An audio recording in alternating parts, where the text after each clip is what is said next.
Good evening, everyone. It's Tuesday, June 11th. It's 6:06, and this is the June meeting of the Board of Zoning Appeals. May I have the roll call, please? Ms. Janice? Yes. Mr. Klinder? Here. Mr. Norvell? Present. Mr. Zimmer? Here. Mr. Hill? We have a quorum. So I just wanted to make this announcement that we are short one member of this board. We're waiting on the city council, the mayor's office to make an appointment, the council to make an appointment to fill the fifth position. So as before, you need 3 of us to vote in favor of a petition. But because we don't have a full contingent, you have the option of postponing your petition until we do have the full complement of 5 members. The next item is approval of minutes from the March meeting. Is that right? Okay. Do I get a motion to approve those? So move. Second?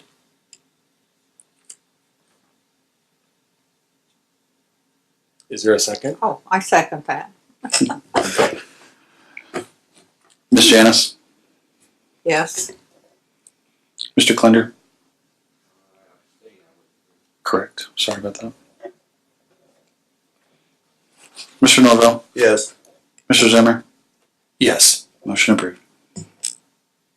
And we're going to waive the reading of policy, reading the policy of conduct and procedures, but we would ask that it's inserted into the minutes. So our first petition this evening is B-102-19 Integrity Sign Company, requesting a development standard variance to allow replacement of an existing EMC board with a new LED digital EMC board located at 5816 South Franklin Street. Mr. President, could I make a small announcement? Sure. Before we get started, I know Yeah. a lot of people in the audience are probably here for various petitions, but I wanted to say that petition B-103, I know 103-19, a request for development standard variance to allow 4-foot setbacks, side yard setbacks on a 12-acre or 12.5 acre and 12.5 per acre residential density, basically the southeast corner of Felton and Lake Avenue. That petition has been pulled, so we will not hear that petition tonight. Just want to make that announcement, so you aren't waiting for it to hear it. It's been withdrawn, basically. So if anything comes back, it would have to be renoticed and refiled, essentially. So, anyways. Thanks, Skylar. And please state your name and address and speak loudly and clearly. I'm Ken Beckvar with Integrity Sign Company, 18770 South 88th Avenue, Mokina, Illinois, 60448 if you need the zip. I'm here on behalf of Sam Besnick, who owns the McDonald's at 5816 South Franklin. The variance we're looking for is he wants to replace an old EMC that was installed there back in, I believe, 2000, 2001, he said approximately. It suffered some electrical damage when there was an electrical pole hit near that area back in 2017. He tried to have it repaired, but the cost of it became too costly. It was cheaper to get a new unit, so he wants to put same size, same manufacturer, just a 2019 updated version of the same sign that he had. Great, thank you. Skylar, you want to give the plan department report?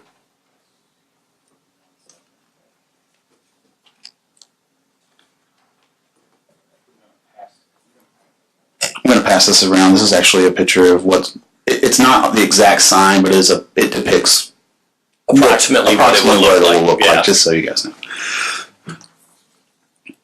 So this is a report for petition B-102-19, 5816 South Franklin Street, basically McDonald's. The water department had no objections, sanitation, no objections, the fire department, no objections or no issues with the petition. The planning department, the petitioner is requesting a development standard variance. Basically what's there right now is a manual copy sign is what's been put They up. put that up as Yeah. a temporary while they were trying to repair the old one. So it's a manual copy sign right now. So they're going to replace that with a digital electronic message board on an existing non-conforming sign. I'll add to that, it's also within 600 feet of another digital message board that's above 12 square feet. So the property is zoned B2 General Commercial District. The required zoning is zoning table 19.06, general provisions of permitted signs, and under that is 19.06D, subsection 5, subsection C and G. Electronic changeable message signs that are greater than 12 square feet in area shall not be located within 600 feet of any other electronic changeable message sign greater than 12 square feet, which this one, unfortunately, is now. G, conversion of an existing sign, which right now we have a changeable message board, so we're converting it back to an electronic sign. So conversion of an existing sign to a changeable message sign shall require a permit under this article. Electronic changeable message signs may not be added to non-conforming signs. Requested. The petitioner is requesting to replace the existing manual copy board, which I believe it's about 32 square feet, somewhere around in there, Approximately, yes. with a digital reader board of. It's not the same size. It's 15 square feet. The digital is. The digital is Yes, so 15 square it's a feet, little yeah. bit smaller. It's about half as a little bit smaller, a lot smaller than that. The sign will also be placed on an existing pole sign, which is a non-conforming sign. Comments. In 2000, the petitioner had received approval through a variance for the height of the existing sign.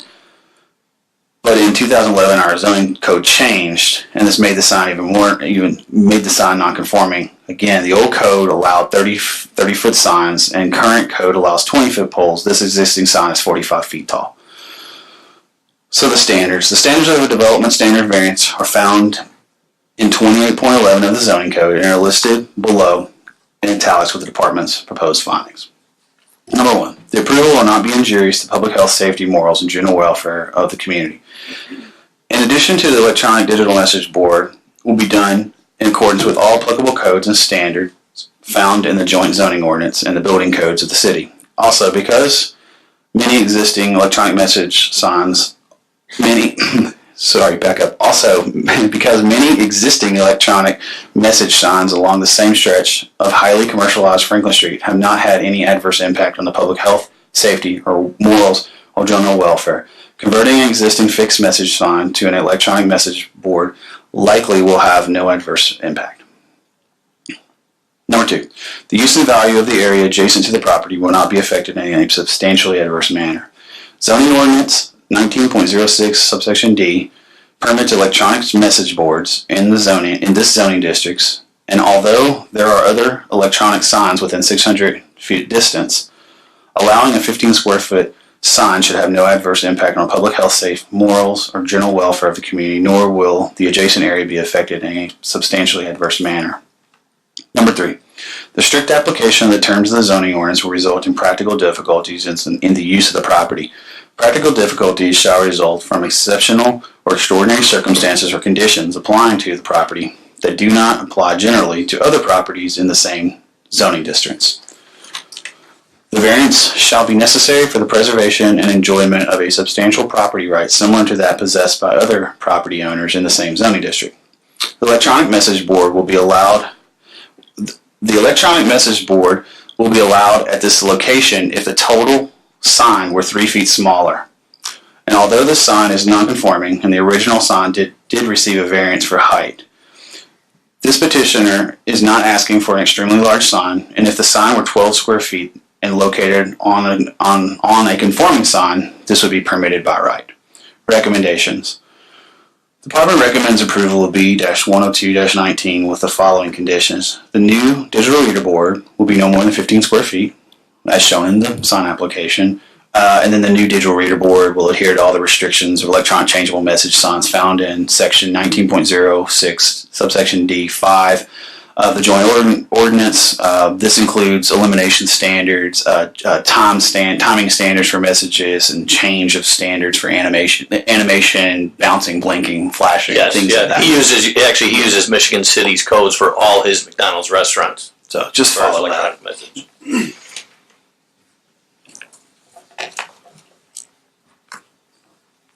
Thanks, Skylar. And Mr. Hale, do you have a report about this? I have a brief report. I would just note that the attorney report for petition number B-102-19, petitioner Integrity Sign Company and the owner, Machano LLC, McDonald's of LaPorte County and Third Generation Management LLC, requesting a development standard variance for property located at 5816 South Franklin Street. I would note, first of all, that I've had an opportunity to review the notice documentation supplied by the petitioner.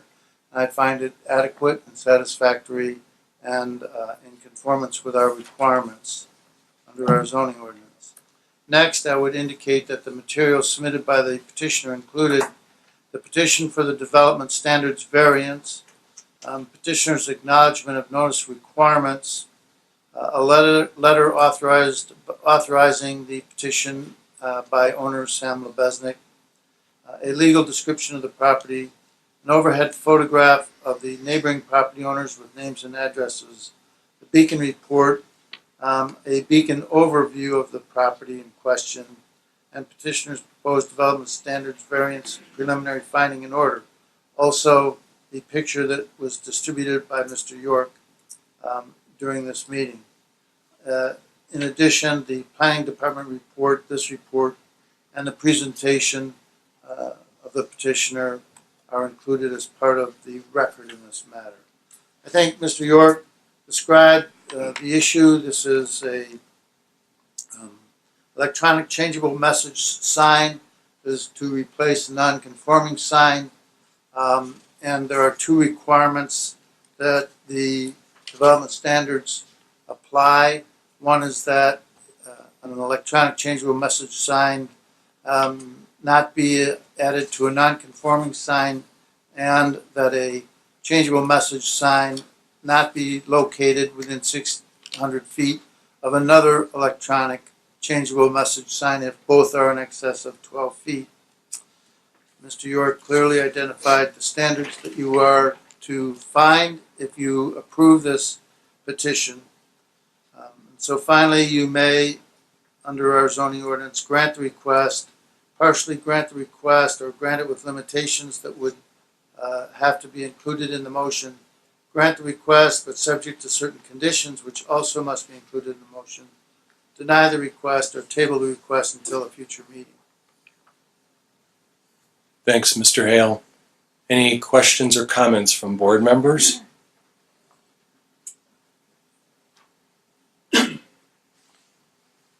Yeah, just for a summary, it looks like we're going from the standard is 12 square feet, and this is going to be 15 square feet. The pole is at the height 20 foot. It's actually 45 feet tall. Yeah, is to be allowed to be, and it's supposed to be 20 is what our standard is. Correct, which is, yes, correct. Okay. If it was 12 square feet, well, we still couldn't add it to the pole, but 12 square feet would be what is approved on a conforming pole within 600 foot of another one. So it's actually pretty small. Yeah. Okay. All right. Thank you. Any public comment on this petition?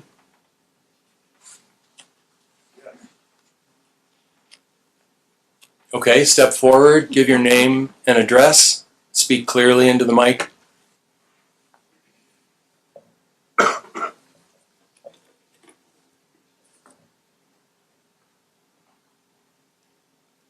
Hello, Tom Orlowski, 208 Southwood Drive, Michigan City, Indiana. I just wanted to bring up the fact that I could not hear Mr. Hale at all when he was describing what he was describing. So, just a brief. I don't know if it's like a microphone thing. I don't know, but I thought it'd be like a generous thing to bring up the fact that I couldn't hear you Well, I appreciate that. Thank you. I'll Yeah, try and speak and- louder. Yeah, and what I'm here for has nothing to do with what you're talking about. However, I would have liked to have heard what you said. So move the microphone, or I don't know. But that's all I have. Okay. Thank you. Thank you.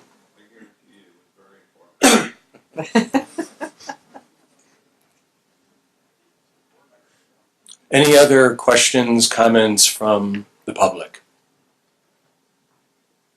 Hearing none, may I get a motion to approve or disapprove this petition? I'd like to move that we accept the report from the planning department along with the attorney's report, accept the finding of facts, and that petition B 102-19 Integrity Sign Company be approved, along with the recommendations, the new digital reading board, and the conditions, yes, the conditions of the petition be included, and that this petition be approved. I'll second that. Is that okay? Skylar? Ms. Janice, Yes. Mr. Klender, Yes. Mr. Norvell, Yes. Mr. Zimmer, Yes. motion approved. Thank you. Thank you. Now we got what, 104?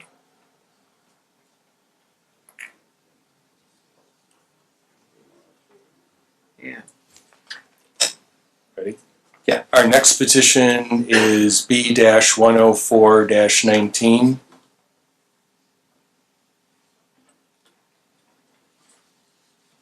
Is that right? Yeah, they're the ones been withdrawn from. Right, okay. So it doesn't exist essentially. Yeah.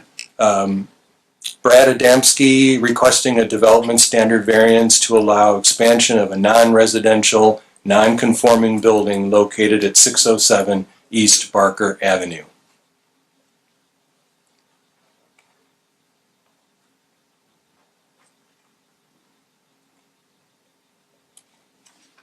Good evening. My name is Brad Adamski. I'm an attorney with Drayton, Beachy, Cerugo, and Elliott. I'm here on behalf of Sweetwater, Indiana, LLC, also or more commonly known as Barker Pub. Before I get into the petition, I think I need to give a little background of how this petition got here tonight. This started with the construction in February/March of 2018 of a pole structure over the patio at the pub. The original pole structure then had a membrane put around it.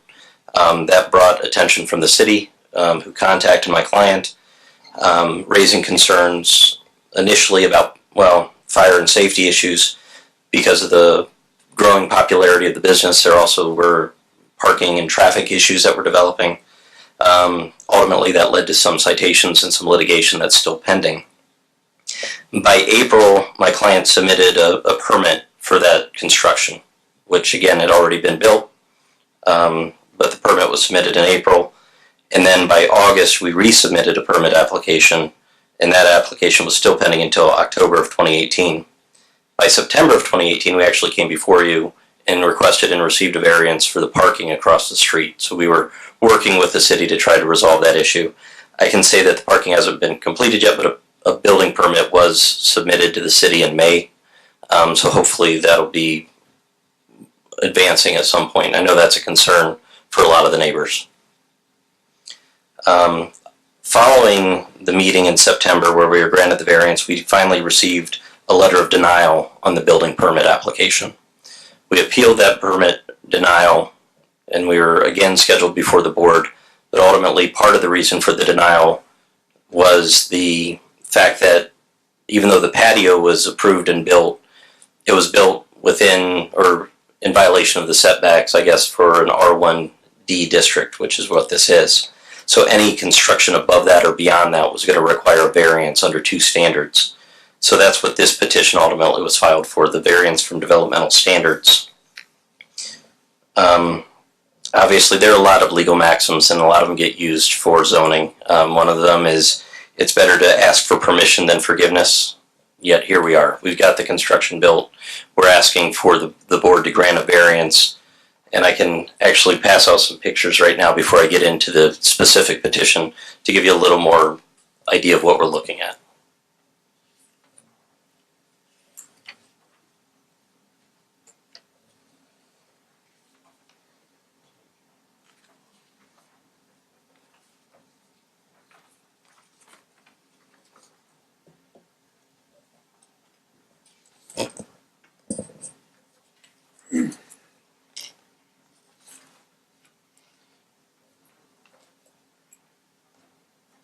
Thanks, Brad.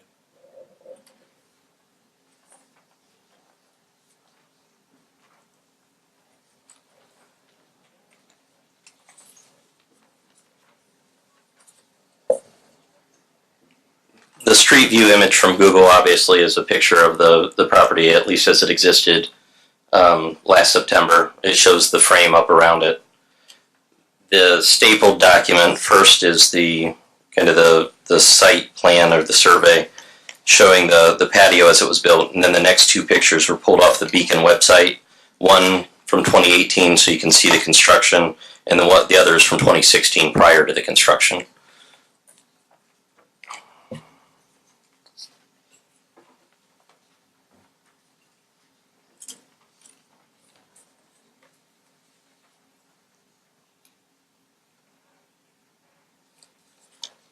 As the property exists right now is similar to what the September 2018 Google photo shows. I've got two other photos pulled from the client's Facebook page that show the canvases that are hung up there for shade purposes. So I'll pass those out too.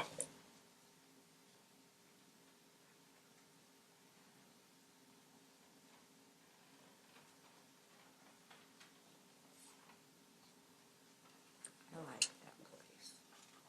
I like that.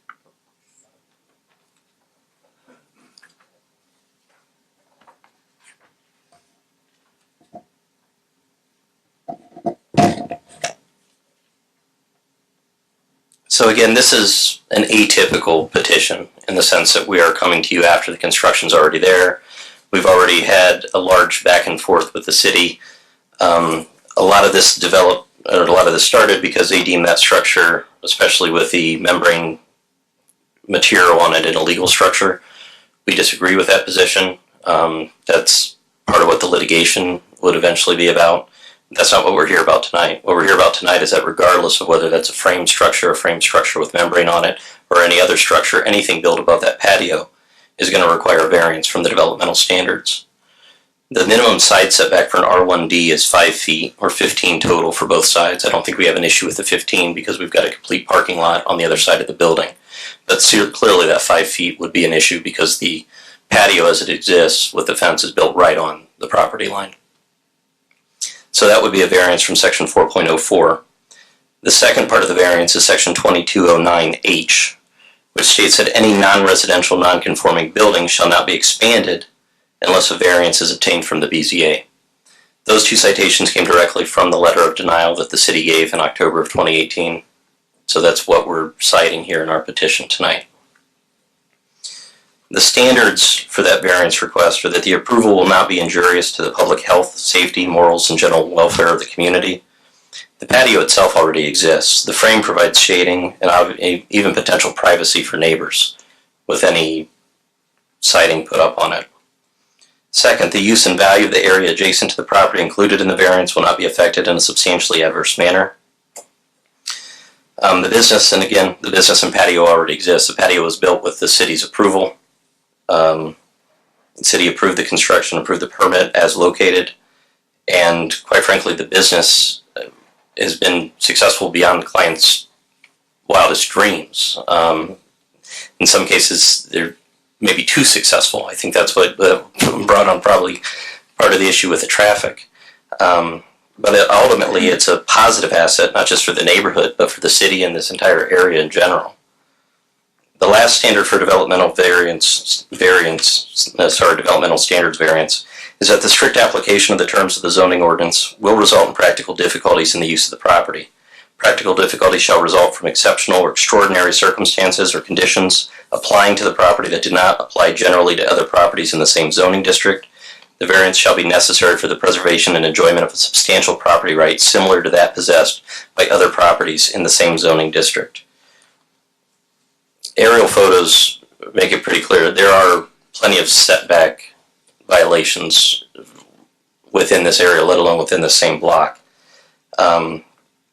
This is, of course, a business in a residential district, an R1 district. There's a business directly across the street. There's another business a block away. But again, we are dealing with residential zoning standards, so that does make it a little more difficult for a business to meet those qualifications.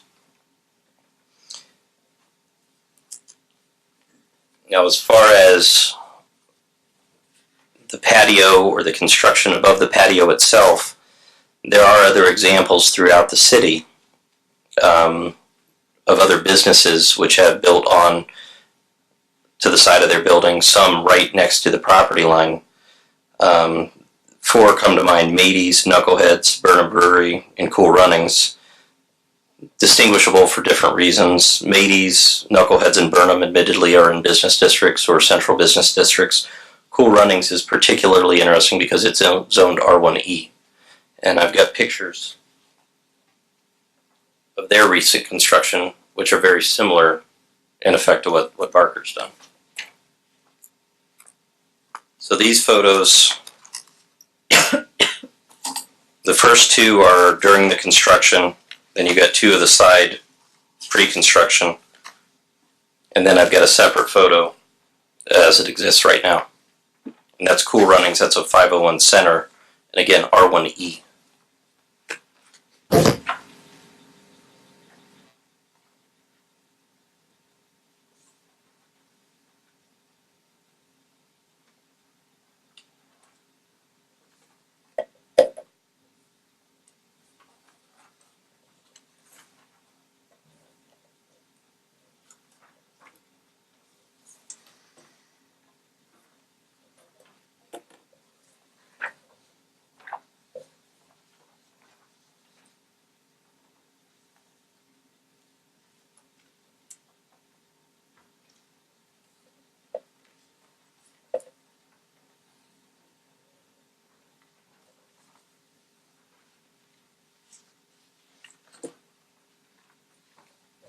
So again, to just reemphasize, we do have a disagreement with the city as far as whether the construction itself is a legal construction.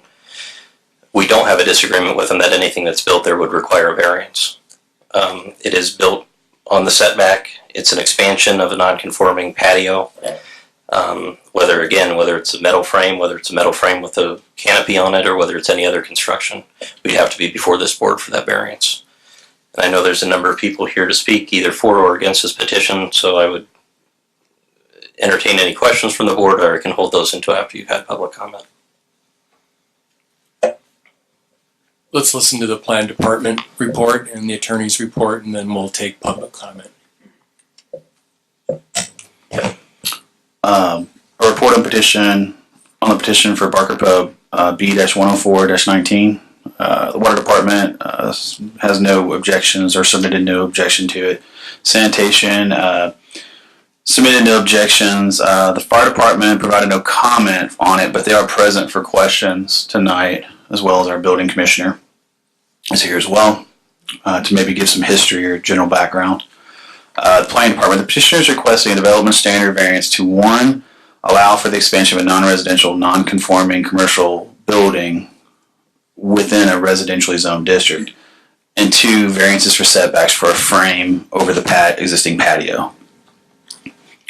Zoning ordinance requirements. The property is zoned R1D single-family residential. Required zoning ordinance 29.02, non-conforming structures and buildings.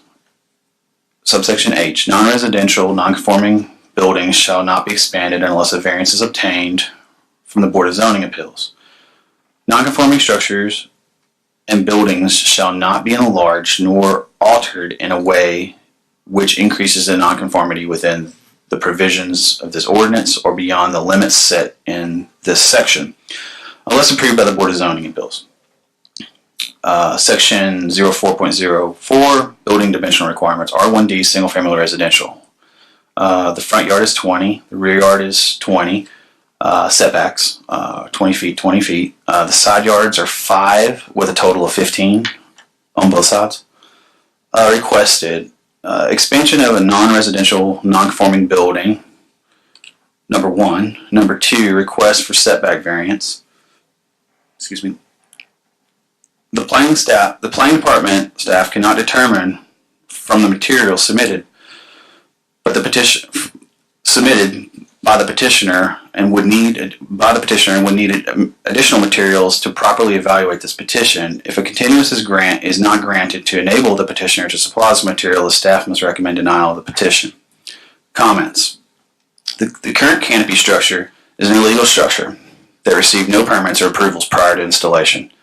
The current plans as submitted do not address the canopy structure or frame over the patio.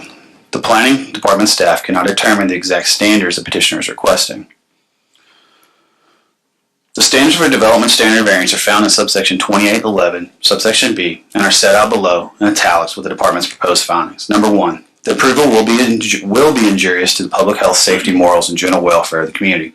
The current illegal structure does not meet the building codes and did not receive any review or approval prior to installation. The current illegal structure does pose a threat to the public health and safety and general welfare unless it is removed. Without knowing the exact variances requested, the impact on the public is not able to be determined. Number 2, the use and value of the area adjacent to the property is affected in a substantially adverse manner. The current illegal structure does not meet the building codes and did not receive any review or approval prior to installation. The current illegal structure does substantially affect the use and value of the adjacent property owners in an adverse manner.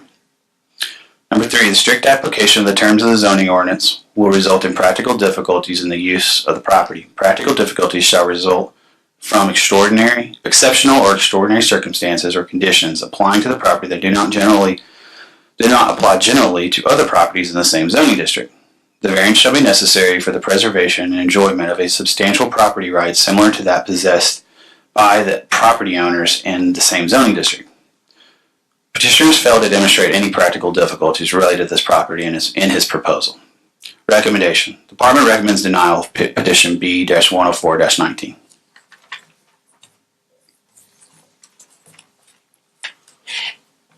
Mr. Hale, can we hear your report?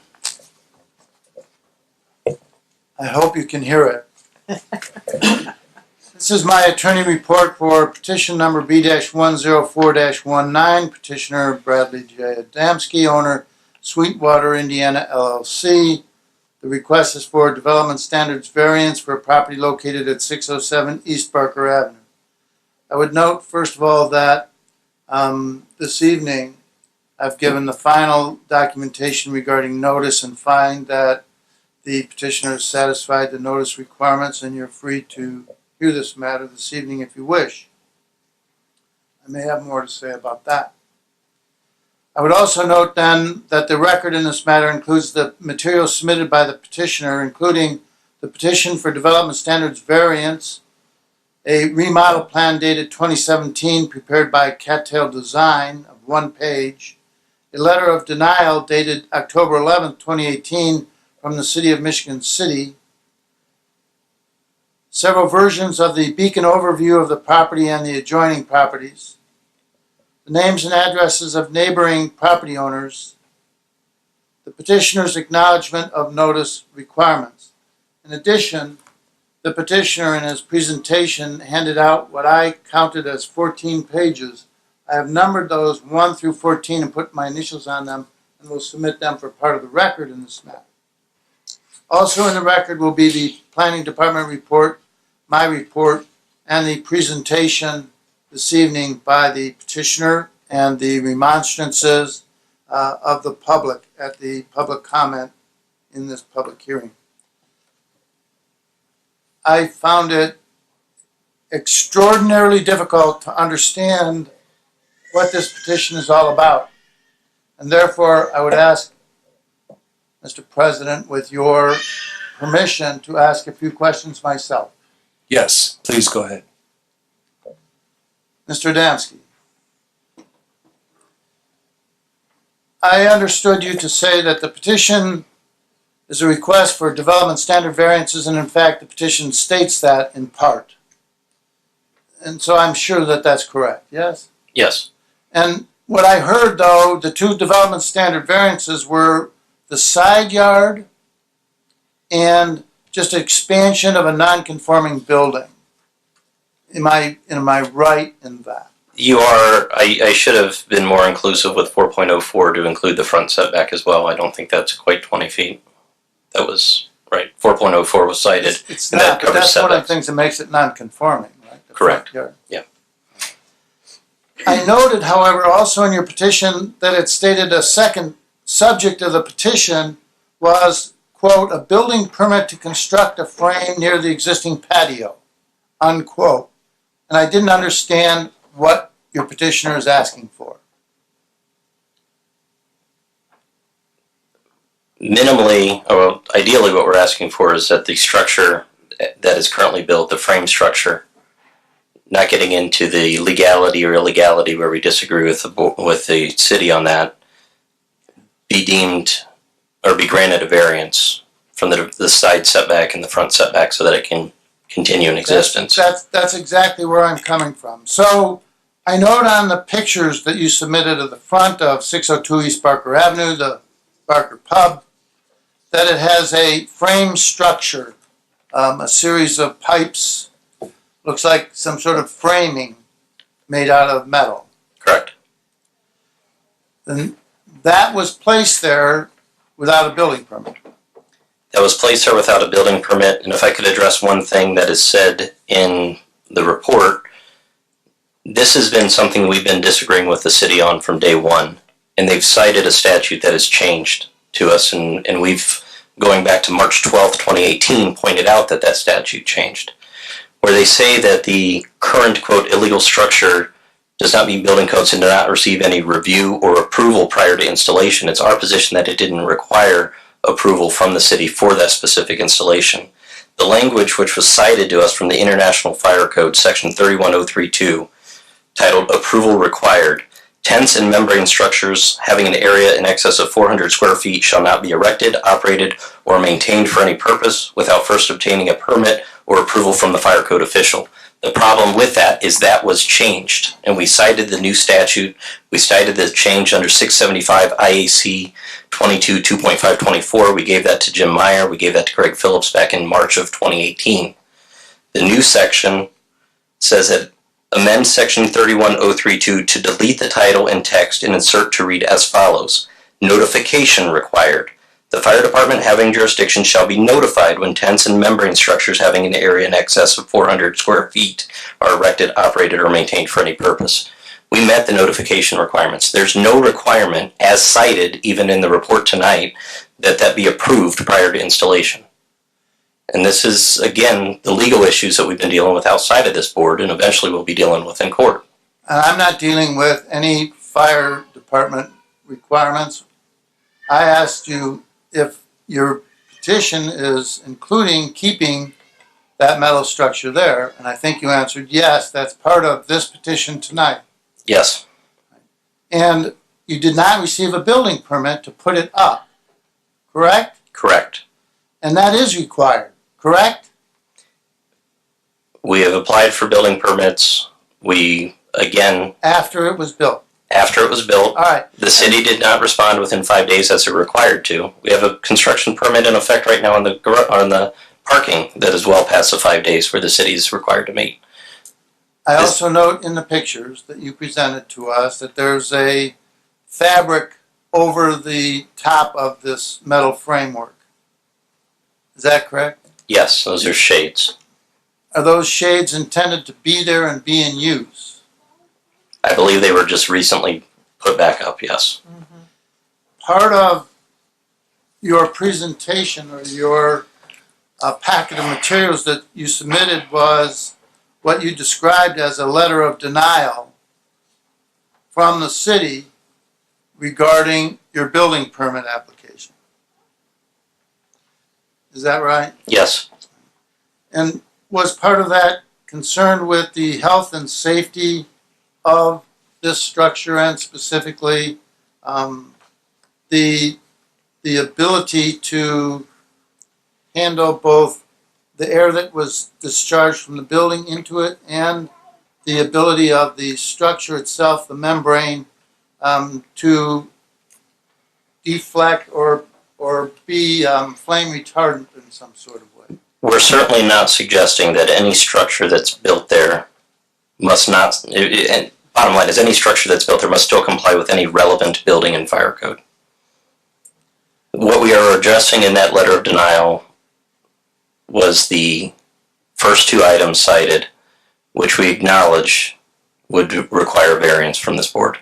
Is it fair to say that the building officials have asked you to submit the specifications for this material, the fabric, the material that was used to construct the framing, and just asked you to submit some of that material? That's a fair statement, isn't it? And some of that, yes, and some of it has been submitted. This has been going on for over a year. Doesn't it make sense to submit whatever they want and let's get on with this? I would agree. I know that Mr. York has asked Sue Downs from the building department, who is the authoress of that letter, to appear, and I would ask Mr. York to make sure that he does that.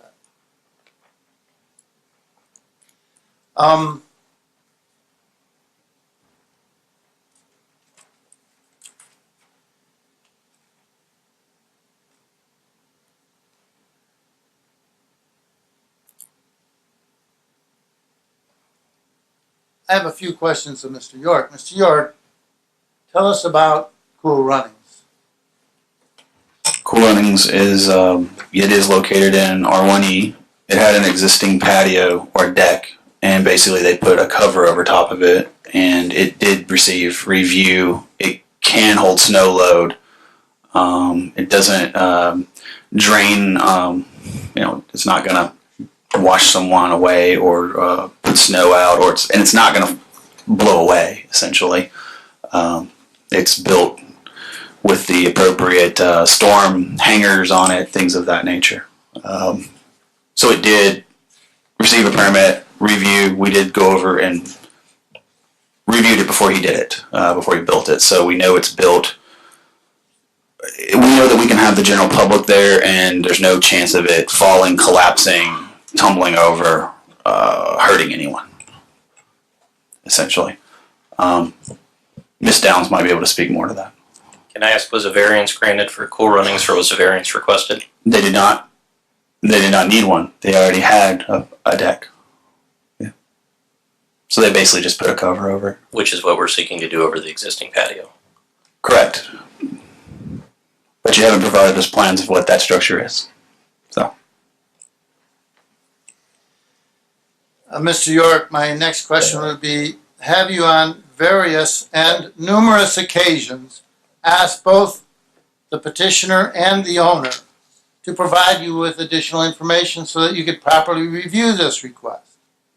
I feel like we have. I also feel like we've been pretty explicit with what we would approve and what is approvable.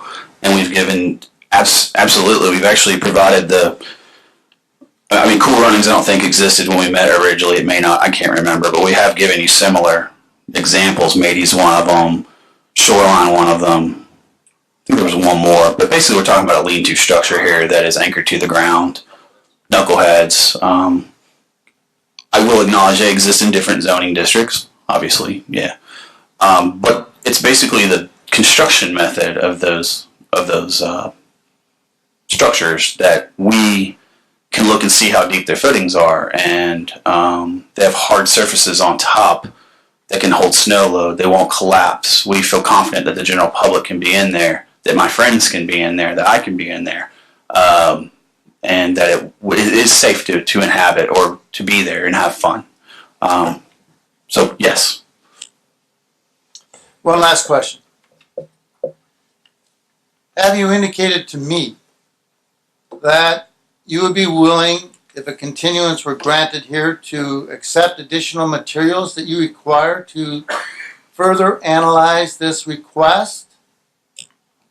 Yes. Yes. No more questions. Thank you, I'm sorry. Thank you for your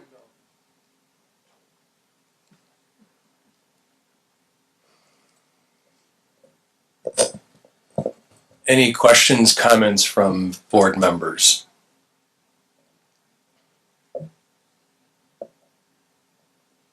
I'd just like to make one comment. It appears and that everything that was done was based on assumption instead of approval. That's my comment. I've asked them to be here. If I could just let them, I know it's already 7, so I'll ask for maybe a quick synopsis from Sue and Kyle. Just how do we get involved in this? Can you just give us a quick synopsis in a nutshell? You don't have to go into all the details and minutia of it, just a quick synopsis. Thank you for your time and being here. I appreciate it.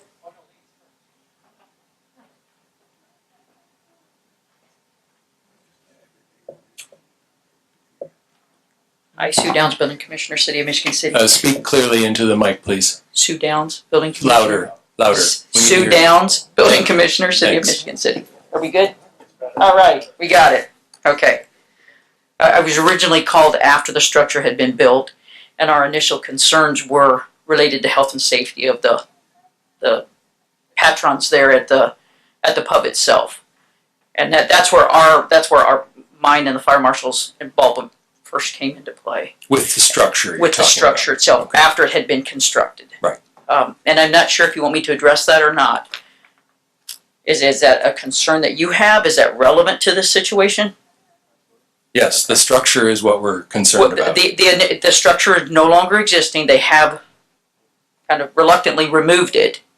But at the time that it was constructed, we had concerns about the flame propagation of the materials that they used, as well as the ventilation of the sanitation lines in there. They were vented within the structure itself, so the patrons of the bar would have been actually, breathing in the sewer gases, if you will.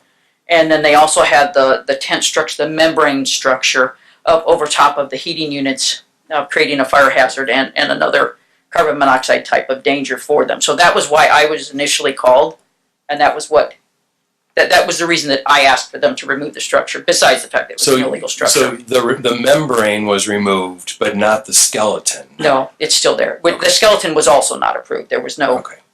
there were no inspections. There was nothing done as far as the skeleton goes.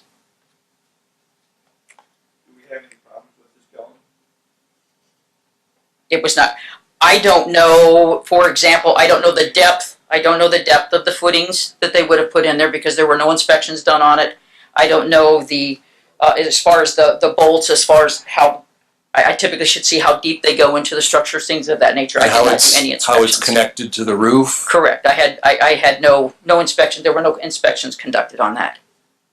So what you would like to see would be a structural engineer providing specific details about this structure and how it's anchored to the ground, how it's anchored to the roof, how it can withstand wind loads in the case of a storm. Correct. Right? Absolutely. Okay. And those are all the things that are required in order to get a building permit. Typically, yes. Great. May I ask a question? Yes, please.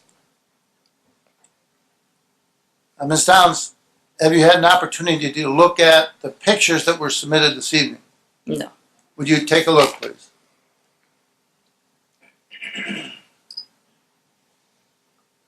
I'm particularly interested in the multicolored canvas or some material referred to as shades, I think, in the petitioner's petition or presentation.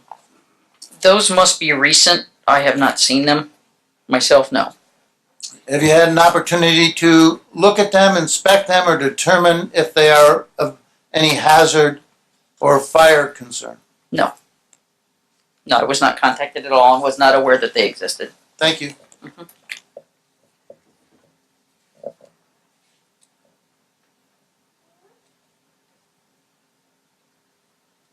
Any other comments from the board members?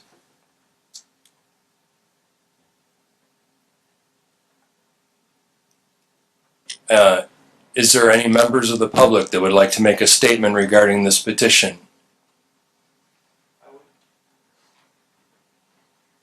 State your name and address, speak clearly, be concise.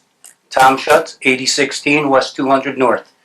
Zach's been a builder in the community for several years. I'm sure he wouldn't have done anything against the codes. Who's that? I'm sorry. What's the name? Cushions, Zach Cushions, the owner. Could you say his name clearly? I don't know the pronunciation of his name exactly. I just know he's been a builder. I've been a builder. He's been a builder in the community for many years. He's followed all code and requirements done by any of his buildings. So I don't see what the issue would be with this piping not being deep enough or whatnot. Why would he not follow the codes on that? Well, I don't know, but if it's not submitted, if there's no documentation submitted to confirm and approve that, then we don't know. I've never ever had to apply for a permit for a tent because it's just a pole construction. That's basically all I had to say. Okay, thank you. Yes, please.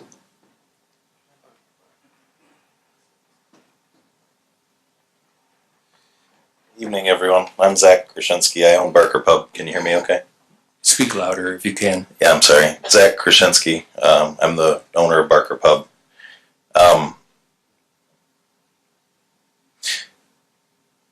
It seems like everybody's getting kind of hung up on how things are built, and that's not the purpose of this variance. As far as how it's built, that goes back to a separate issue completely as far as whether any of this would have been required or not, which is a gray area that we're dealing with the city, however that ends up ending, Mr. Hale. The sales that we just put up are decoration. I'm unaware of any requirement the city has that can control a decoration that we put up. There is no defined line what that can or can't be. As far as I'm aware, Sue or Miss Downs or Mr. Kazmerzak had some concerns that we addressed when we originally had put this up. There was a cover over the whole thing. And at that time, I'd met with Sue. We'd gone over ventilation concerns. There were a couple of electrical concerns. We addressed all concerns with the city that they had at that time. Since then, the cover has been removed. For anyone's knowledge, it is not my intent to put it back up. All that this is really addressing is the metal framework that you guys would have in your pictures and the setback. When I've met with the city previously, they had asked, what if we go to a hard surface like, I don't know if that's what Cool Runnings has or not. I think the example we used was Mateys. And as the example the city gave me was Mateys, it's not really being discussed today, but the biggest part of this whole thing was the parking problem that the bar's success caused for the neighborhood. That's my biggest concern, is not upsetting any of the neighbors. We try to police the place as best as we can. The city has gone and eliminated parking in front of the place, which has caused the parking problem to be worse. We've come to an agreement on a parking lot that I applied for the permits for a month ago to increase the parking for the neighborhood. If I go to a hard surface top, like what the city is recommending me to do if this is not approved, that's going to add additional seating to the pub, and it's going to make the parking situation worse. I'm trying not to adversely affect the neighborhood, which is the direction the city seems to be trying to force me to go. Again, it is not my intent to recover what's already there, other than my colored sails, which are decorations. Any questions by anyone? Well, I understand that those sails are decorations, but they still put a load on the structure. When the wind blows, they're still pulling on the structure. So in essence, they're not as, it's not as full a structure as when it was completely covered, but now you've got portions of it covered, and they're still putting stress on the structure. Which it was adequate when it was fully covered, and the sails are 7% of the surface area, maybe not that much. So you understand where we're coming from, is that you say that it's safe, and your builder says it's safe.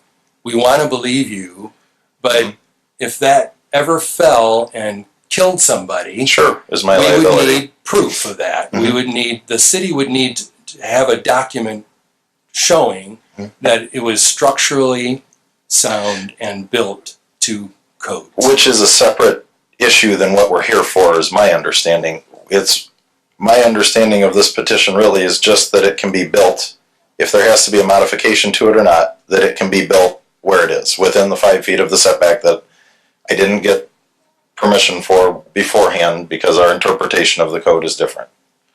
It's not about how it's built, it's about where it's built. So right now, those structural members are coming down and they're on the property line? They're actually about 2 feet in the property line, maybe 3, and the setback is 5. So in essence, I'm 2 feet over my line. That's what this is about. Not, I mean, if Sue wants to come look at how it's built or something, I've invited her up there numerous times. I mean, I'll conform. She would know. If she asks me to do something in general, I'm going to do it. And I build a lot of places all around here, and I don't So why generally did have you any. build it over the setback? Because my understanding of the code is different than what the city is saying that the code reads. As Brad had pointed out, the code has changed. My interpretation is that I don't need to have it approved. We gave notice. That's what I'm required to do. There's a separate suit going on here that's a discrepancy in the codes.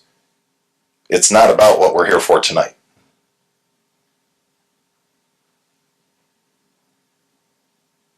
Skylar? I mean, to be honest, we would not approve, even if you asked for a variance for this structure, it would have to be something similar to what Mady's and other places have. We would not Which is approve a tent to be used for a permanent structure. Sure, it's going to make the neighborhood We worse can't. though with parking. I mean, you know how big that problem is. It's already where it is. I mean, this tent was pretty big. You know, and the parking addresses some of it. You know, as far as like making it worse, I don't know that for a fact. You know, it depends on how big the structure is. I'm missing the connection there between the structure and parking. Yeah, I mean, I don't think it depends on how big an approvable structure is. Like right now, it's a pretty massive area that's covered, or could potentially be covered. And it's not really the patio that's of the concern to us. It's more the structure that exists now and the potential to cover that again, even with a hard surface on the existing poles.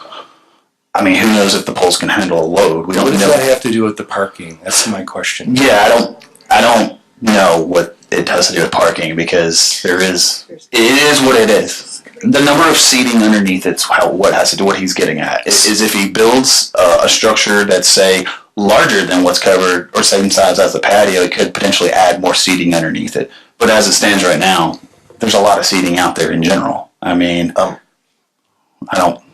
So is he meeting the parking requirement? Right now, maybe with the use of the parking lot across the street if it gets built, possibly. You know, we have to allow some type of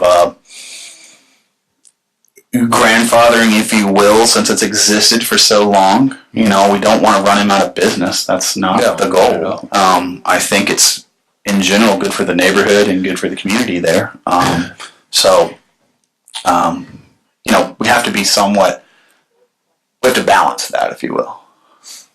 But I don't believe adding a hard surface, a lean-to structure that's, you know, meets code and is hard, is not going to blow away, connected properly, will add any additional impact other than what's there on a Friday night. I mean, there is very limited parking, period. So, if I may, the hard structure that you're requiring, we're going to put seating on top of it if that's the direction we have to go. So it'll add another 100 seats or so. We're conforming in our parking. So if you add another double our occupancy now in the summertime, if I have a rooftop bar on top of what I already have, it's going to make the parking worse.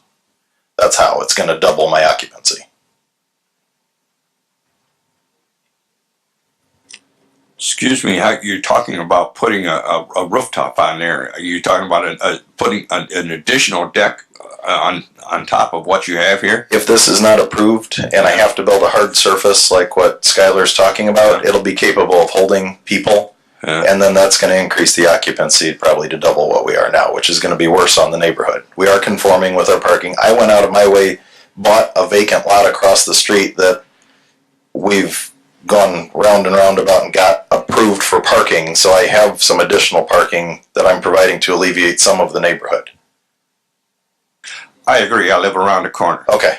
It's since the city restricted the parking in front and everything makes Right. it so compatible to drive in that area. It got real tough there Right. when you first opened up, and it was so popular. Right. There was a hazard, and I would think that parking lot across the street would handle a majority of those concerns. Right. I don't.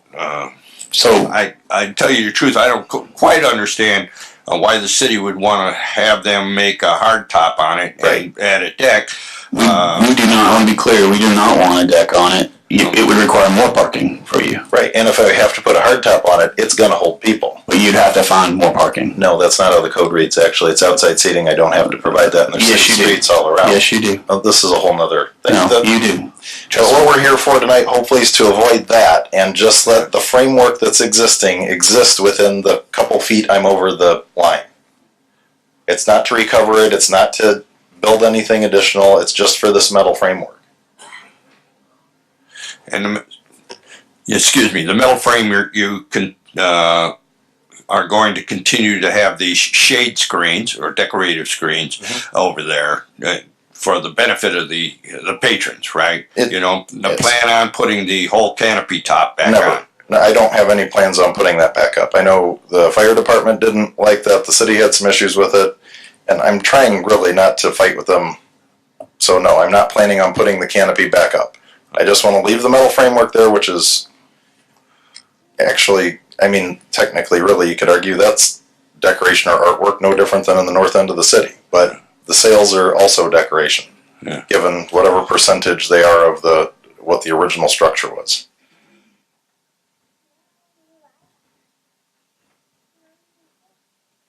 There's numerous articles been written on this place that bring great traffic to the city, great traffic to the neighborhood, and a dying neighborhood. I live there. I own more houses around there than I know. I mean, it's a neighborhood that's declining according to property values. I've increased that neighborhood, the desirability. I provide jobs to people in the neighborhood out there, and this all affects it. I mean, my family grew up there. I love this neighborhood. It's not, we're arguing about a metal frame being a couple feet over a property line is what this is. I believe Mr. Kosmerzak would like to speak. Fire Marshal. I don't know. Is that okay? Sure, absolutely. Good evening, Kyle Kosmerzak. I'm the currently training officer for the Michigan City Fire Department. At the time of this, I was the fire marshal. Whether we have a permanent structure, or let me retract that statement. Whether it is a wooden frame, a aluminum, steel, paper mache, whatever he wants to put up there, that's not the reason why we're here. The reason why we're here is we have a non-compliant structure. I was never given notice. As a matter of fact, if we go right upstairs, you'll find, Mr. President, that the construction design release calls for a patio with I believe a band stage, which was never installed. And now we were presented with, and I have a photo of it, another bar that was to the south side of that enclosed canopy, which we would consider a permanent membrane. And I think where I'm going with this, if I can just bring it in for a landing, is these two individuals, integrity aside, Mr. Krasinski is a multiple business owner here in the city of Michigan City, and we're not questioning his integrity. What we are questioning is the process in which this membrane was put up. It is a direct slap in my face, as he had constructed something that is not compliant and now is coming to you to ask for your forgiveness. And he is also putting up canopies on a non-compliant structure. That's where it stands right now. That's where all the citations in which he and his legal counsel both know that they are outstanding, and we have not come to some ramification of that. I believe if Mr. Schuyler or Mr. York would attest to this, that the Director of Planning, Mr. Phillips, and I, and Mr. York, and Building Commissioner Downs, we've had numerous conversations with the individual when he asked, what do you want? We want the structure to come down. Let's get back to the drawing table and put something up there that we all agree on. So now he's coming to you in the board here and asking for a variance for something that's already constructed. And we're coming up with reasons to keep it up there. The point of the matter is it's a non-compliant structure that needs to come down. And I think, it's a direct smack in everybody else's face that is coming to you tonight. Pre-construction, I believe there's a pre-construction, something at West Spring Sands or Beach Walk or something. They're asking for the variance before construction. That's how this process should work. Not, hey, we put it up, now I'm going to ask for the variance. Understood. Thank you.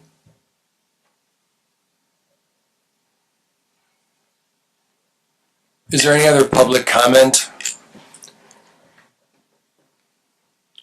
Hi, my name's Tim Beldhauser. I live at 803 Belden Street, which is pretty much right around the corner from Barker Pub. I've known Zach for a long time. I know that he's not going to construct anything that's going to be a danger to anyone. Like he said, his establishment brings business to the neighborhood. Traffic, it's providing jobs. Based on what I just heard, it sounds like some of this is a matter of ego between, some of the people involved in the matter, rather than, anybody actually looking at what the issue is, which I think Zach explained pretty clearly. The variance that he's talking about, I've been to the bar numerous times. It's inside his fence line, which is, right there on the property line. I don't see how it really affects anybody if the variance is granted for that metal structure to stay in place. So, it's something that I think needs to be taken into consideration. Thank you.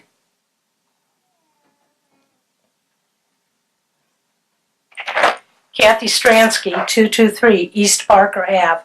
The first thing I want to say is, how dare he threaten to put another bar in there and inconvenience the neighborhood further. We've been trying to work with him. We've been patient. Everybody's kind of backed off of him and letting him run his business. The second thing is, that tubular thing, or whatever he calls it up there, looks horrible. Why don't he put a roof on it, close it in like he probably someday will, and pay taxes on his patio? Thank you. Any other public comment?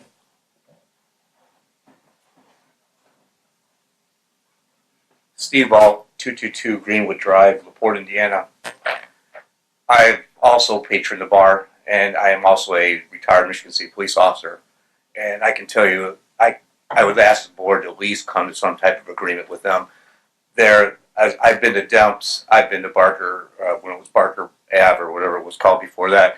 There have not been the problems at his establishment since he's taken over. The family's a good family.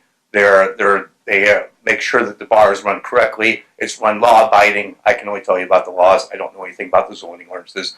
I can tell you some of the neighbors don't understand some of the ordinances because I've been, actually myself, have gone on police calls there and we're not unaware of some of the parking ordinances. However, I did explain to them some of those. But I can tell you that they are people of integrity, and they will work with the city and that's all I can say. Thank you.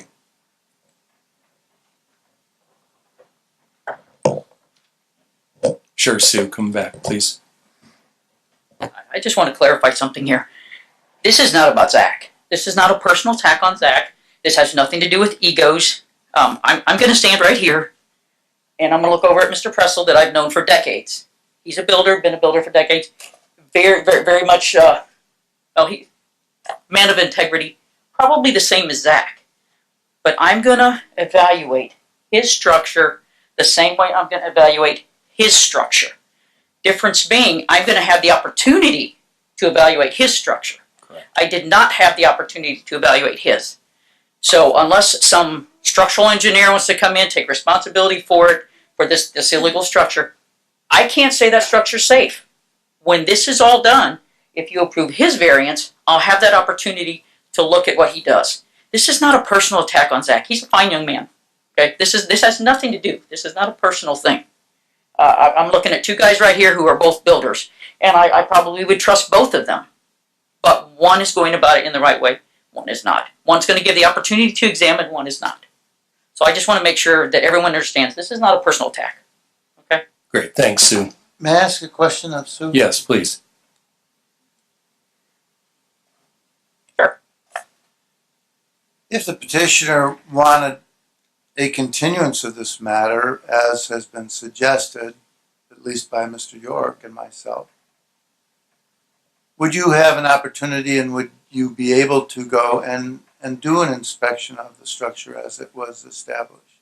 What I've done in situations like this, if I run into something like this, is I require them, and I do have within the building codes, I have the right to require him to actually hire an engineer. I'm not an engineer. He could hire an engineer to evaluate what's there and actually do stress tests and things like that. Correct. So I would have the right to do that, and that would be up to him. It would be his cost, and he would have to comply with that as well.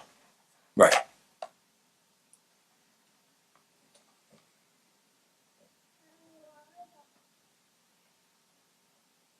Any more public comment? Zach Krasinski, just for the record, again, this variance is not about how it's built. It's if I tear it back down and build it right back up, the variance is about if I can build it back up where it is. No one's saying I didn't, according to how the city's interpreting the code, should have done something other than notified the fire department, which I personally did. I took it to the fire department by McDonald's on the boulevard. I don't know the date or who I talked to.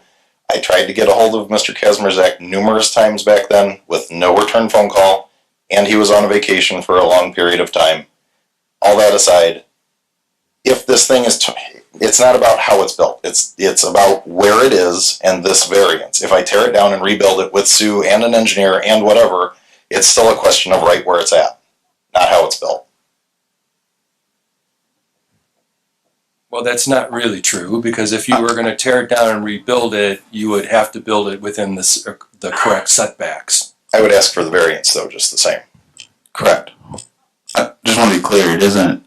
We just don't grant variances for an illegal structure, first of all, and secondly, I would want to see what's going to be built there to grant the variance. Sure. To even be able to talk about it from okay, yeah, I'm going to add another deck. Okay, well, how many more parking spaces are you going to need from that? There's a lot of evaluation that goes into this. Sure. Deck. I mean, it's not just and it's not, and I want to echo Sue, it's nothing personal. Sure. I've been there. It's not nothing. You run a great business. I want to be clear about that. It really is about impact to the neighborhood, properties, property values. I mean, we have to consider all those things and additional parking for the impact to the neighborhood for additional parking. If you did put another 3 stories on, I don't know, So I'd want the opportunity to evaluate that before I make a recommendation. Because maybe we don't grant a variance at 2 feet. Maybe we say, no, you got to stay at 5, and it shortens your square footage of allowability. This variance won't need any more parking space, though. A hardtop will. I understand that, but we can't approve an illegal. I can't recommend approval of something that could be potentially staying there that's an illegal structure. I mean, I just don't think we could do that. Okay. Thank you.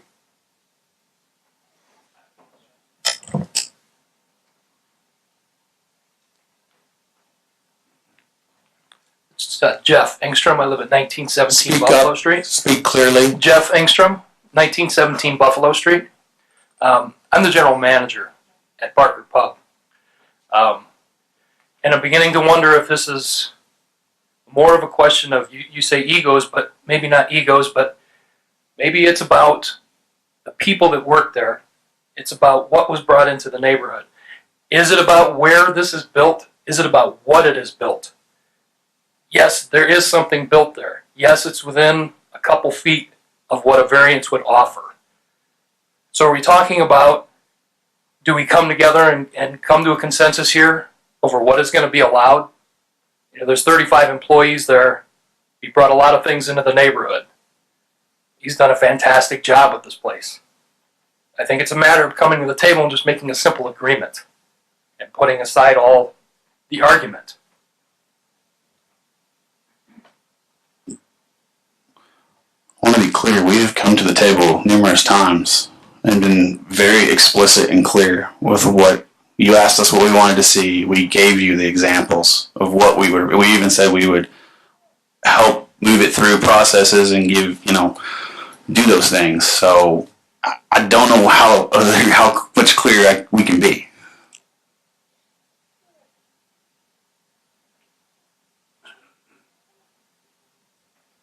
Any other comments from the public? Hearing none, any other comments from the board members?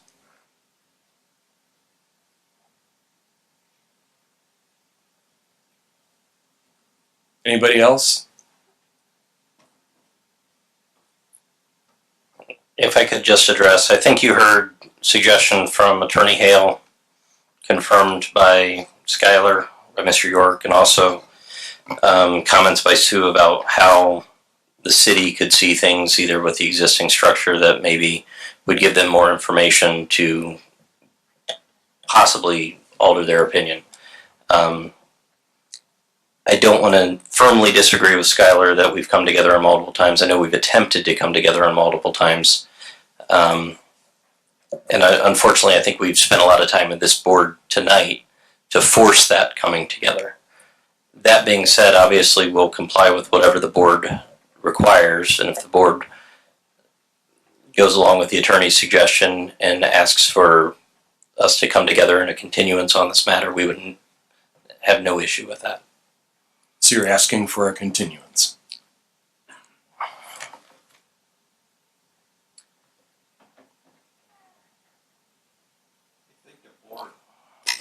I think the board would like to recommend a continuance to get some of this cleared up, so our planning officials that we represent feel comfortable in granting this variance. I don't know that, I can't say for sure, I don't know that there'd be any great problems with that, but there seems to be some legal qualifications that are necessary to be granted, and I think there's questions concerning,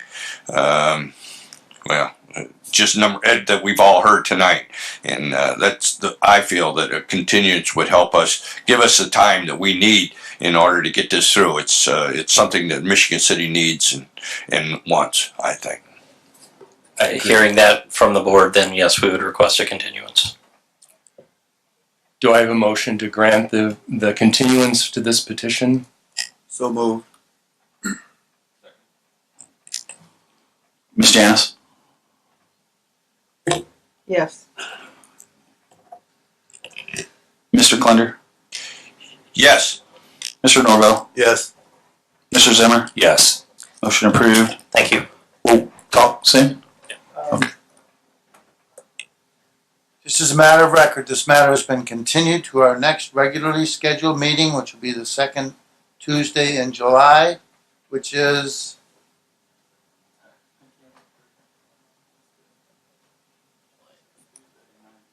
July 9th at 6 p.m. Thank you, Mr. Hale. Our next petition this evening is B-105-19. Lot 5 of the Whisper Dunes Drive development.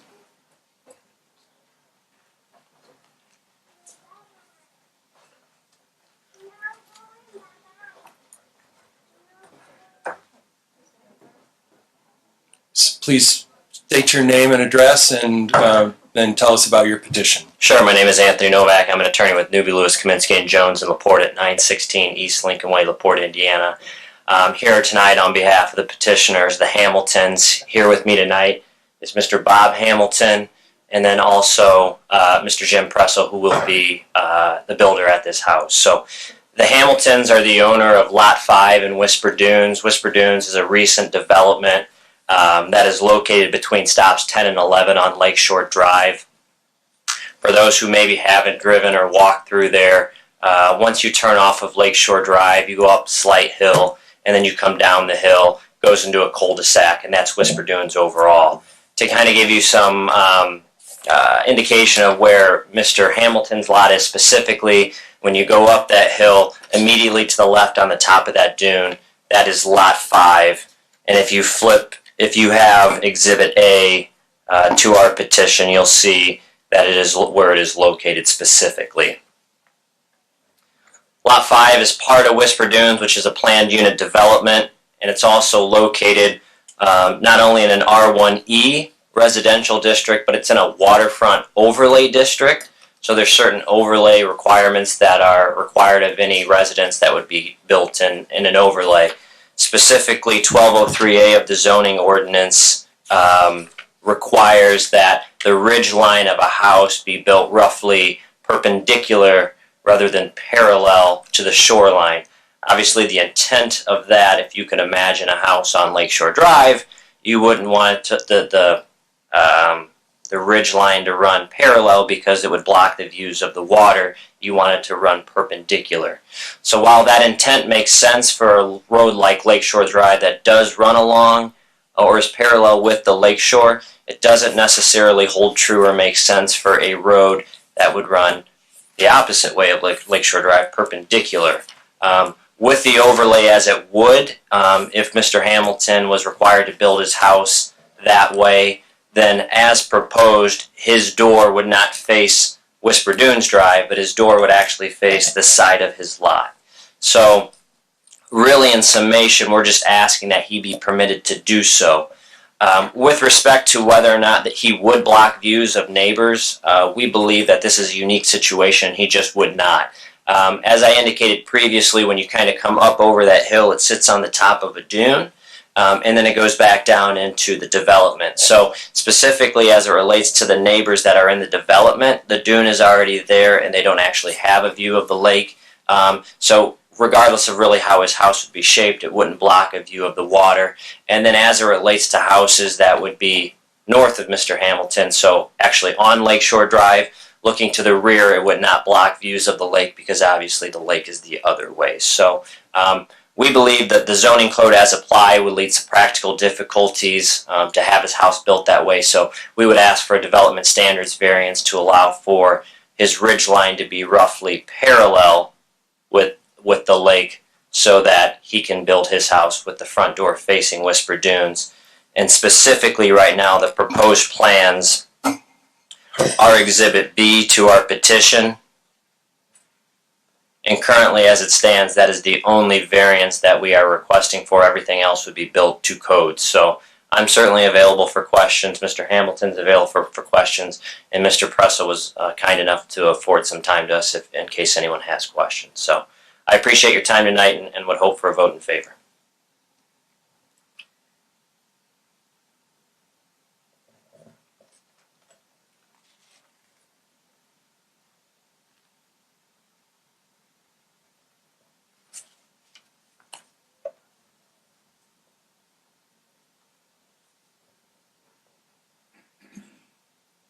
So just a quick question. The front door faces away from Whisper Dunes Drive? No, it is.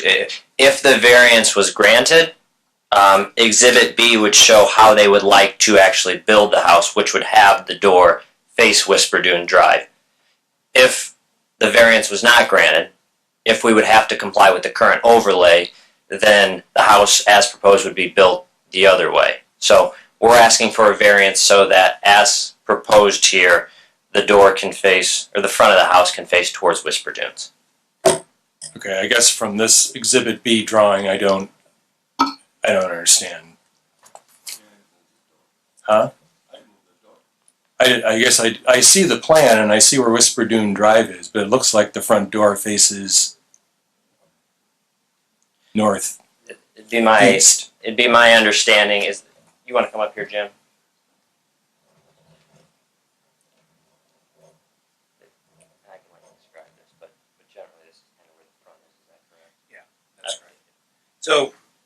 So maybe could you just step up here and just show me where the ridge line is on this floor plan? That's all I want to see. I'll show you in a minute. Yeah. So this is Whisper Dune Drive. It's up on the top of a hill here. I get it. This is the top of the dune up here, right? Right there. Okay. Yep.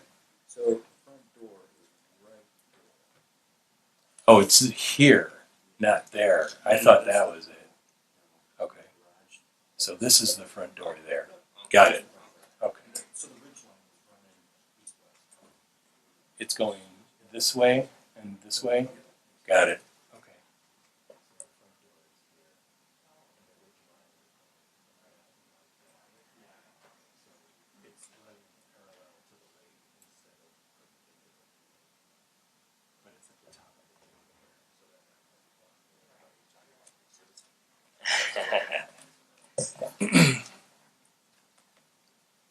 Skylar. I'll give this back to you.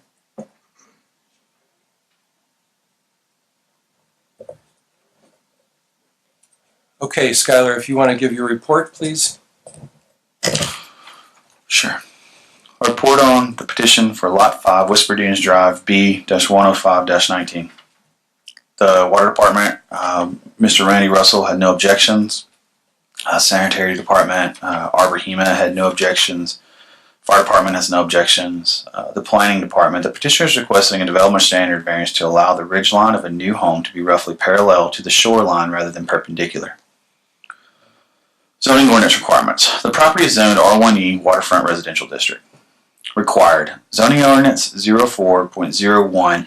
And just want to clarify, we just adopted a new zoning code, so I'm going to quote the new zoning code. Okay, so what's in the petition? I'm going to quote new K3 subsection 0401 subsection K subsection 3 building height limits subsection C. All roofs shall have a minimum roof pitch of 412. The longest ridge line of the roof shall be roughly perpendicular to the shoreline. Basically, it just got recodified.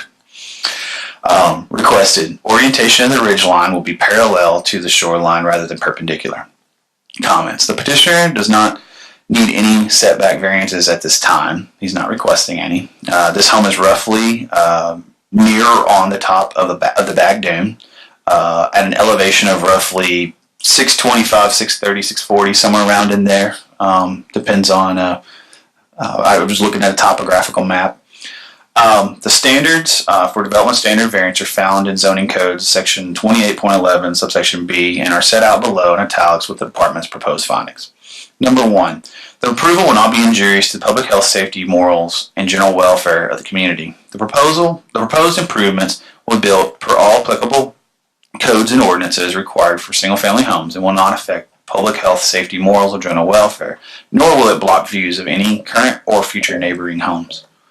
Number 2, the use and value of the area adjacent to the property will not be affected in any substantially adverse manner. The proposed home will perpetuate the common residential use in the area and will not be detriment to the value of adjacent properties. The improvement will also maintain the aesthetic quality and character of the area.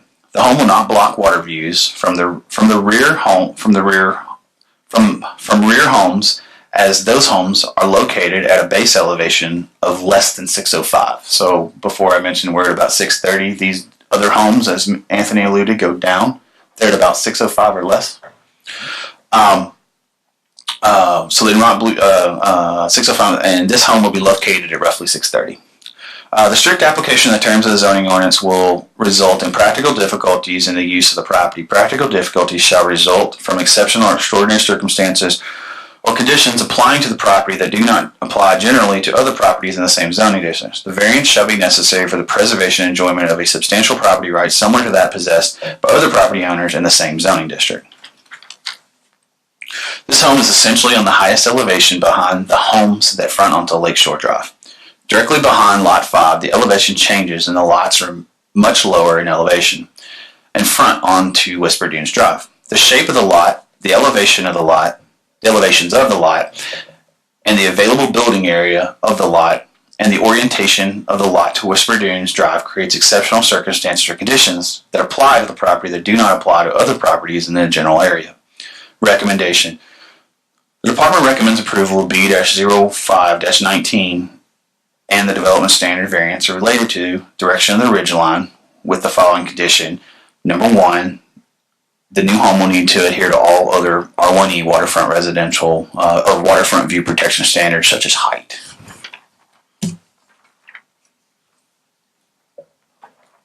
Mr. Hale, do you have a report on this? Yes, sir. My attorney report for petition number B-105-19. Petitioners Robert and Helena Hamilton and Dunescape at Beach Rock LLC. The owners Robert and Helena Hamilton requesting a development standards variance for property at Lot 5 Whisper Dunes subdivision.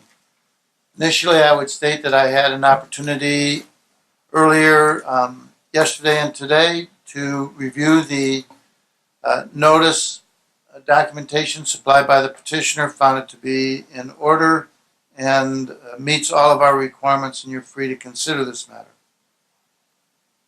Next, I would indicate that the record includes the materials submitted by the petitioner, the petition for development standards variance, the beacon overhead map, the site plan prepared by Paul W. Reed Architects, Inc., a beacon overhead map depicting neighboring property owners with an attached list of names and addresses, and a proposed preliminary finding in order. It would also include the presentation of Mr. Novak this evening, the planning department report. This report, there's little I can add. The request is a simple one, just to align the ridge line of the roof in a different direction than required by our zoning ordinance because of the view protection provisions therein. Mr. York properly read you the standards that you must apply, and I would just finally indicate that partially grant the request or grant it with limitations which must be included in the motion, or grant the request but subject to certain conditions which must be included in the motion. And I note that Mr. York included a condition, deny the request or table it to a future meeting. Thank you, Mr. Hale. Any comments, questions from the board members? Just one quick question. I take the reason that you want to align the house this way is to get the most from the lot for the design of the home, right? Correct. That's just what it comes down to. Any public comment?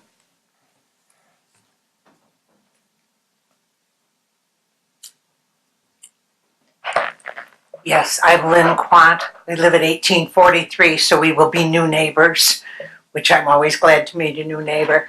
I was just curious on the variance because there's been so many other things happening at Whispering Dunes. I'm trying to keep my eye on what's going on for property value purposes and for neighboring people who, if this house is sitting on the top of that dune facing parallel to the shore, is going to be looking down at a number of homes that are there.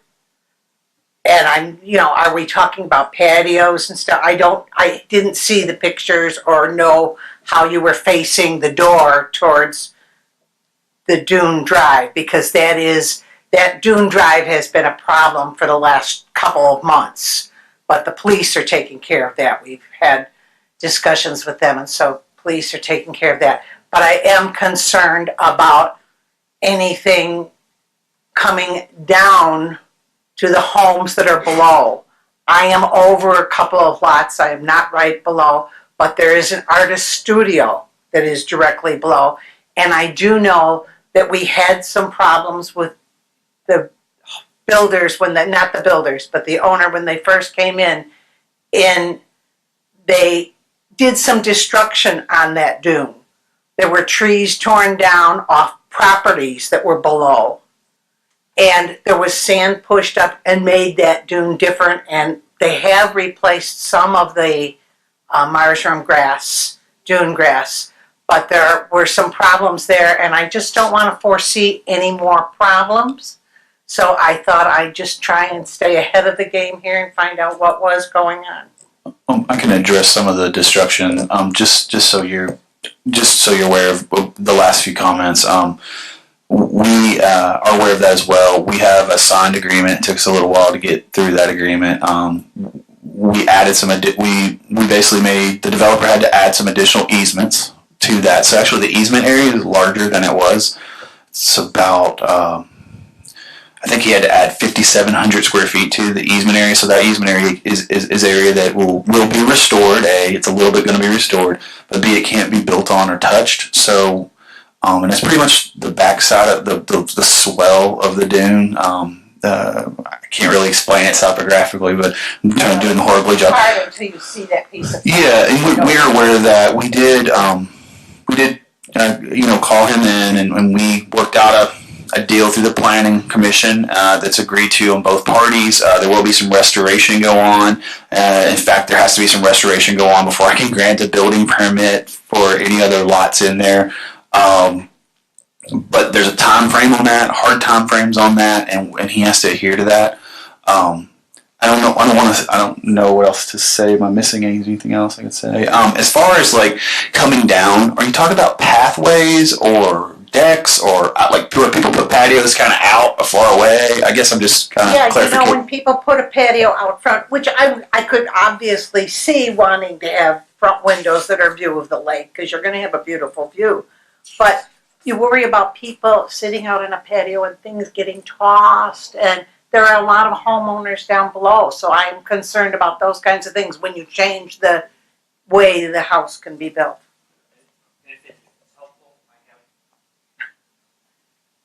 I mean, it was just the difference between the perpendicular or the parallel, and I understand it Sure. wanting to be I feel parallel. like I'm on at the that State House, got to ridge. go to the microphone all the time. Jim, state your name and address.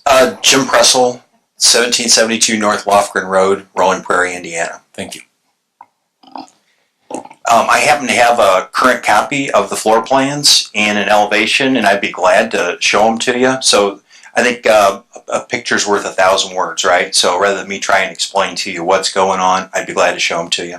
I think you'll be happy with them. They're Thank you. good-looking floor plans. I'm just trying to stay ahead of the game with being a neighbor. I'll also say there's also a what you probably didn't see. I hope if you can show her that site plan. There's also a 20-foot water easement that's literally in between where the, let's say, downhill properties start and where the edge of Mr. Hamilton's property is. It'll probably fill in from time with grass or trees and growth. But there is quite a bit of space from, let's say, edge of house to the neighbor's house down the way. Well, because that's a huge lot. Yes. Okay, thank you very much. Thank you. Any other public comment?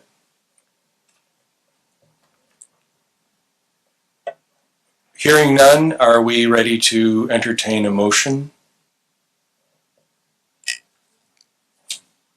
Yeah, I'd like to make a motion that we accept the report from the planning department, the attorney's report, accept the finding of facts, and that petition B 105-19, Robert and Helen Hamilton, be approved, along with the one condition that the new home will need to meet all RIE waterfront view protection standards, such as the height. I'll second that. Just to be clear, it's R1E.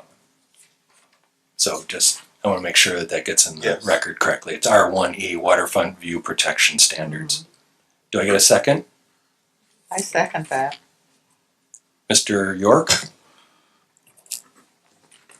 Ms. Janice? Yes.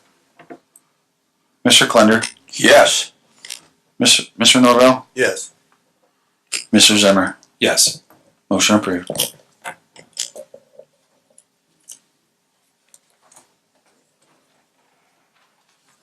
Going home.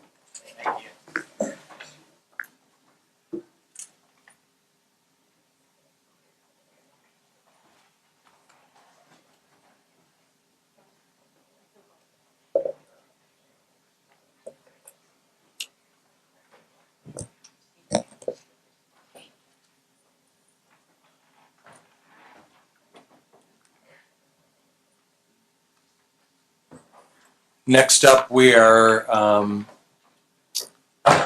looking for final approval of these decisions and findings of fact. Correct. Under old business, we have some. This has been for a while, back in March, but we need to adopt the findings of fact. And So this is the this is for Solcient. yeah, the B-116-18 Solcient Energy. Correct. This started at the end of last year. So, Mr. President, Yes. if I may, Yes. I've prepared, and you have in front of you, I've provided you with a written copy of a decision and findings of fact of this Board of Zoning Appeals. It relates to petition number B-116-18, petitioner Associate Energy LLC, owner Paz Road Venture LLC. The request was a use variance, and the location of the property is 8694 West Paz Road. We held our public hearing on March 12, 2019. And the decision and findings of fact is as follows. The members of the Michigan City Board of Zoning Appeals finds, in essence, that the standards that I'm going to recite have been met by the petitioner. The approval will not be injurious to public health, safety, morals, and general welfare because of the facts that are set forth in the written decision. The use and value of the area adjacent to the property included in the variance will not be affected in a substantially adverse manner for the same reason, and the need for the variance arises from conditions peculiar to the property involved. The strict application of the terms of the zoning ordinance will constitute an unnecessary hardship if applied to the property, and the approval does not interfere substantially with the comprehensive land development plan. I want to point out, however, that approval that this body made on March 12th was subject to several conditions. I'm going to read them. A 6-foot tall solid privacy fence shall be installed along the entire length of the south property line. B, screening in the form of landscaping shall be installed as follows. I, north property, 9 6-foot tall coniferous trees in 2 staggered rows, spaced per city forester recommendations of 2 different species, white pine or spruce or cedar, of roughly equal numbers to avoid a monoculture of species. I, south property, 18 shrubs of northern bayberry and rhodesier dogwood, 2 different species shall be installed of roughly equal numbers for the same reasons above. C, setback for any structures to be located on the south side shall be 25 feet. D, all solar array structures will be uniform in height and not taller than 9.5 feet, measured from the prevailing topography of the site. E, all solar panels, equipment, and other improvements shall be removed within 6 months from the day the approved solar panels are no longer providing energy or the system is discontinued, whichever occurs first. In addition, all of the actions set out in the decommissioning plan shall be accomplished within 12 months from the day the approved solar panels are no longer providing energy or the system is discontinued, whichever occurs first. And F, all landscaping for the purpose of screening shall be maintained in the manner it was installed. And based upon the presentation, the petition of the petitioner, the documents, testimony, remonstrances, and other matters brought forth in the public hearing, all the materials, documents, and testimony set out in the record of this matter, and subject to the conditions that I just read, the Michigan City Board of Zoning Appeals made the findings set out and granted petition number B-116-18 on March 12, 2019. Thank you, Mr. Hale. Can I get a motion to approve? So moved. I second that. Mr. York? Ms. Janice, Yes. Mr. Klinder, Yes. Mr. Norvell, Yes. Mr. Zimmer. Yes. Motion approved. Do we have any new business tonight? None at this time. Any further public comment?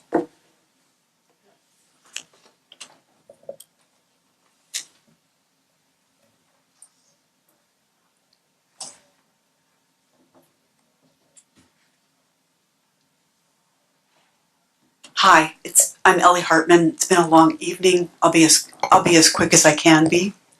May I pass out some paperwork? Sure.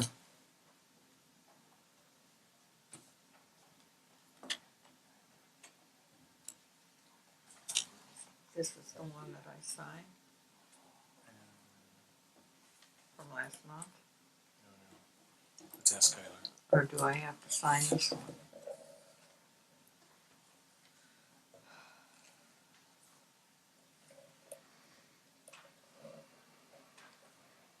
Again, I'm Ellie Hartman. I live at 230 Fogarty Street here in Michigan City.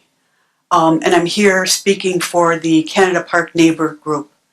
And this is regarding the new development called Lakeside Townhomes that had a petition set for this evening, which they have withdrawn. Just for your information, Canada Park Neighbors consists of residents between Route 12 and Lakeshore Drive, Lake Street, and all the way through to Center and Kruger Street.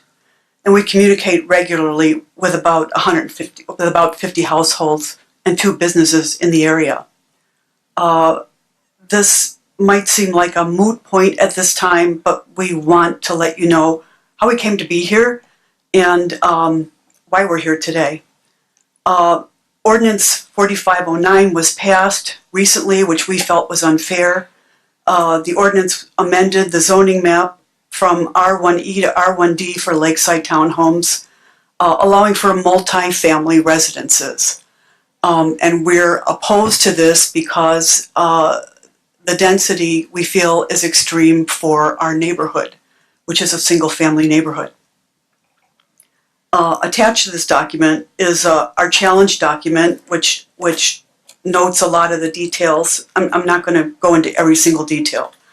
And then we also attached another document which we passed out at our Planning Commission board meeting. So we've tried to make as many people aware of this as we can.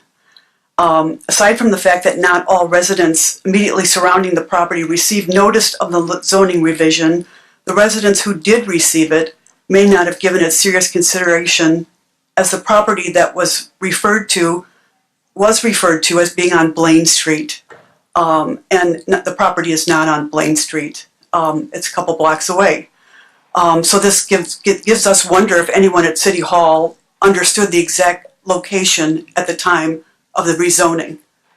Blaine Street has very few residences and little traffic.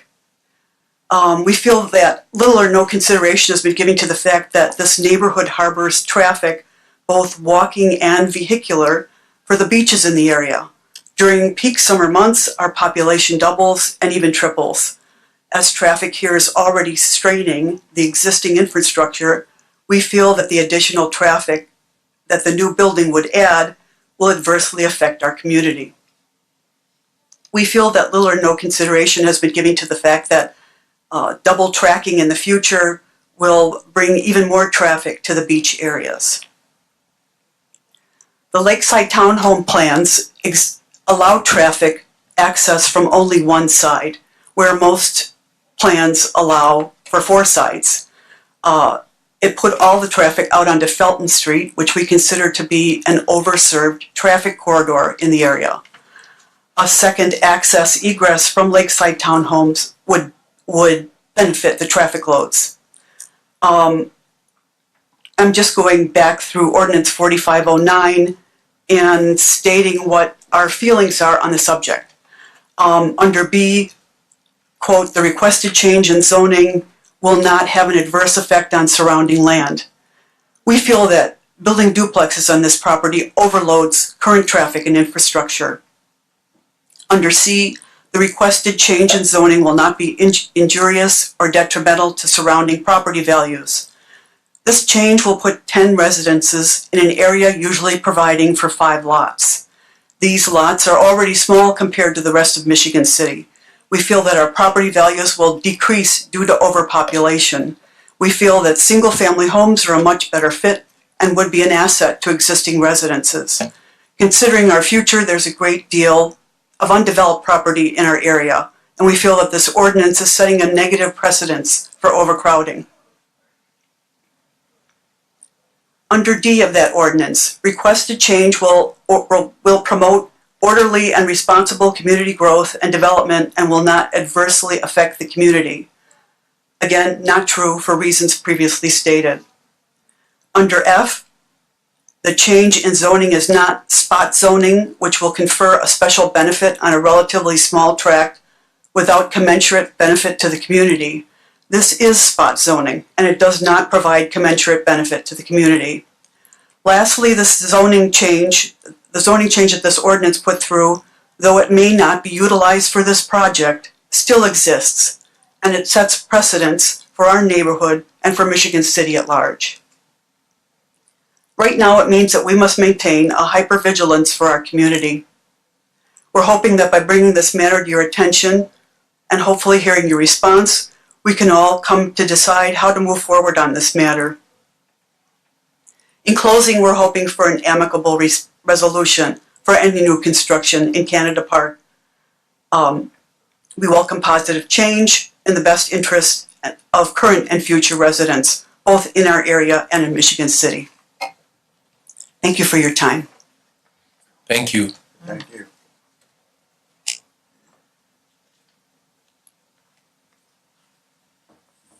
Any comments?